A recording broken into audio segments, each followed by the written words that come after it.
नमस्कार आदाब दोस्तों, हमारा नाम है आजाद और आप देख रहे हैं आजाद बोल।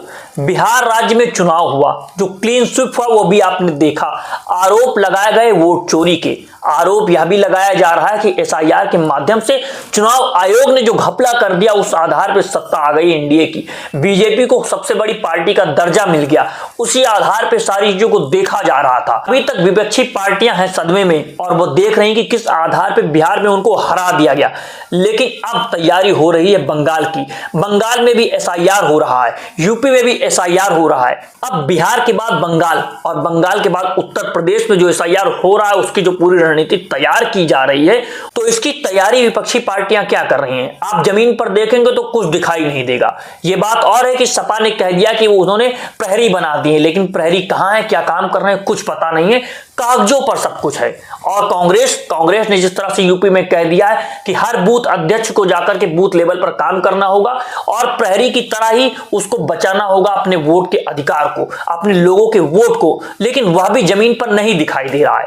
कुछ लोग आप कहेंगे कि हम कांग्रेस और सपा की ही बुराई कर रहे हैं, लेकिन आप आ जाइए पश्चिम बंगाल में ममता बनर्जी ने खुली सड़कों पर कह दिया है कि वो एसआईआर में इस तरह की ठगी नहीं करने देंगी जिस तरह से बिहार में की गई, वोट नहीं कटने दिया जाएगा। लेकिन क्या जमीनी हकीकत में संभव हो पाएगा?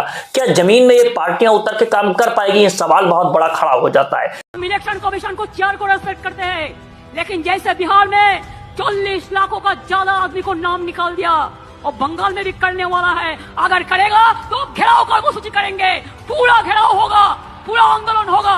हम नाम काटने नहीं देंगे, हम नाम डालने नहीं देंगे डिटेंशन कैंप में, क्योंकि हम अपनी विधानसभा की बात कर रहे हैं, अपनी लोकसभा की बात कर रहे हैं। यहां पर तो जमीन में कुछ दिखाई नहीं दे रहा है, ना कांग्रेस का ना सपा का। कोई भी नहीं है जो वोट की बात कर रहा हो, एसआईआर की बात कर रहा हो। कोई भी नेता, कोई भी जिला अध्यक्ष, कोई भी ब्लॉक अध्यक्ष, कोई भी बूथ लेवल पर जिस तरह की सारी चीजें की जा रही हैं, यहां पर सपा के विधायक हैं और देश के विपक्ष के नेता यहां से सांसद बन करके गए हैं। जब यहां का ये हाल है कांग्रेस और सपा का, तो दूसरी सभाओं में क्या होगा, दूसरी विधानसभाओं में इनका क्या स्तर होगा, यह आप समझ लीजिए। रायबरेली की स्थिति आपको बता रहा हूं कि यहां पर कोई सपा का कुछ नहीं बचा हुआ है, कोई काम नहीं कर रहा है। रही बात कांग्रेस की, कांग्रेस भी कहीं भी जमीन पर नहीं दिखाई दे रही। ऐसा प्रतीत होता है, उन्हें लगता है कि हम तो जीत ही हासिल कर लेंगे राहुल गांधी के चेहरे के नाम पर रायबरेली में। आप सोचिए, रायबरेली में आप जीत भी जाएं, लेकिन दूसरी सीटों का क्या होगा? और अगर रायबरेली जैसी सीट में इतने मदमस्त हो चुके हैं, इस तरह से खामोशी के साथ बैठे हुए हैं अपने दफ्तरों में और सिर्फ गप्पेबाजियां चल रही हैं, सोचा जा रहा है कि कौन जीतेगा कौन हारेगा, तो फिर आपका दूसरी सीटों पर क्या हाल होगा ये आप सोचिए। लोकसभा के चुनाव में जनता ने वोट दे दिया, जनता ने आपको ला करके खड़ा कर दिया, ये बात और है। लेकिन विधानसभा में जो स्थिति दिखाई दे रही है बिहार की, विधानसभा में जो स्थिति दिखाई गई थी यूपी की, वो स्थिति अगर दोहराई गई तो 300 आंकड़ा पार कर जाएगी बीजेपी। यह आज हम कह रहे हैं 15 नवंबर 16 नवंबर के दरमियान हम आपसे बात कर रहे हैं। 2025 में जो चुनाव आएगा, अगर बीजेपी के सामने कांग्रेस और समाजवादी एक साथ ला करके जमीनी स्तर पर वोट को नहीं बचाएंगी, जमीनी स्तर पर कैडर के आधार पर राजनीति को नहीं खड़ा करेंगी, तो सिर्फ रैली करने से और सिर्फ वोट मांग लेने से, भाषणबाजी कर देने से यहां पर उत्तर प्रदेश में भी काम नहीं चलेगा। इन दोनों पार्टियों को जमीन पर उतरना होगा और जमीन के लोगों के साथ जुड़ना होगा, जमीन के साथ काम करना होगा। इन दोनों पार्टियों का सबसे बड़ा फेलियर मैं आपको बता देता हूं, किस आधार पे पार्टियां फेल हो जाती हैं, क्यों इनको वोट नहीं मिल पाता, और वोट मिलता है तो वो क्यों सीट में कन्वर्ट नहीं हो पाता है। कहेंगे कि बीजेपी को सीटें मिल जाती हैं, कांग्रेस और सपा को सीटें नहीं मिलती हैं। उसका एक सबसे छोटा उदाहरण दूंगा आपके सामने। बीजेपी के कैडर में और बीजेपी के कार्यकर्ता के अंदर भूख है जीत की। वो चाहता है कि वो जीत के आए तो उसको बड़ा पद मिलेगा, बड़े आधार पे सारी चीज की जाएंगी, उसका सम्मान होगा और उसी आधार पे आकर के खड़ा होगा।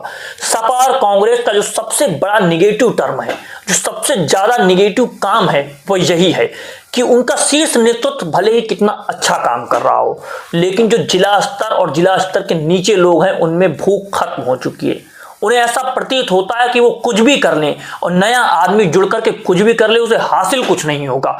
मेहनत वो कितनी भी कर ले, सर कितना भी पीट ले, कोई एक युवा है, अगर वो कांग्रेस और सपा में जुड़ना चाहता है, वो काम करना चाहता है उनके लिए बिना किसी स्वार्थ के या सोचकर कि वह लोकतंत्र के लिए काम कर रहा है, तो ये पार्टियां जो सेकुलर होने का दावा करती हैं या भी उनको अपने साथ शामिल नहीं कर पाती हैं। आप सोचिए, जब उस एक व्यक्ति को ये शामिल नहीं कर पा रहे हैं तो कैसे आप भरोसा कर सकते हैं जाकर के जमीन पर लोगों को जोड़ेंगे और जीत हासिल करेंगे और लोगों को सम्मान मिलेगा। ये चीजें आज हम बोल रहे हैं 2025 में। अगर इन चीजों पर सुधार नहीं हुआ, इन चीजों पर संज्ञान नहीं लिया गया इन पार्टियों के माध्यम से, तो 2027 में जो होने वाला है आप देखेंगे 300 पार हो जाएगी बीजेपी। और इसमें कोई शक नहीं है, कोई दो राय नहीं है कि बीजेपी साम दाम दंड भेद सब कुछ अपनाती है। वो उसी आधार पे काम करती है। जहां पर जिसको सम्मान चाहिए उसे सम्मान दे दिया जाता है, जहां पर जिसको पैसा चाहिए, जिस आधार पे वोट खरीदना है। आपने बिहार में उदाहरण देख लिया कि किस तरीके से ऐन मौके पर भी पैसा दे दिया गया, वो भी वो काम करते हैं। तो राजनीति में जीत महत्वपूर्ण होती है। विचारधारा के आधार पर वो किस तरीके से कार्य करते हैं यह आपको सीखना होगा। कैडर के आधार पर जो वो काम करते हैं वह भी आपको सीखना होगा, और इस आधार पर जो सारी चीजें बनेंगी वो आपको सीखना होगा। और उनसे लड़ने के लिए आपको जमीन पर उतरना होगा, क्योंकि आप कुछ भी कहें, वोट चोरी एक फैक्टर हो सकता है, सबसे बड़ा फैक्टर हो सकता है, लेकिन एकमात्र फैक्टर नहीं हो सकता है। इसको रोका जा सकता है, इसको काउंटर किया जा सकता है। 2024 के लोकसभा चुनाव में आपने किया है, और उसी आधार पर काम करके लोगों को अपने साथ जोड़ा जा सकता है। सबसे बड़ी चीज, नए लोगों को जोड़िए, उसी आधार पर सारी चीजों को संकल्पित कीजिए। अगर आप चाहते हैं कि इस तरह के वीडियोस, इस तरह के मुद्दे हम आप तक लेकर के पहुंचते रहें, तो आजाद बोल को सब्सक्राइब कीजिए, वीडियो को ज्यादा से ज्यादा शेयर कीजिए। जय हिंद, जय भारत, जय संविधान।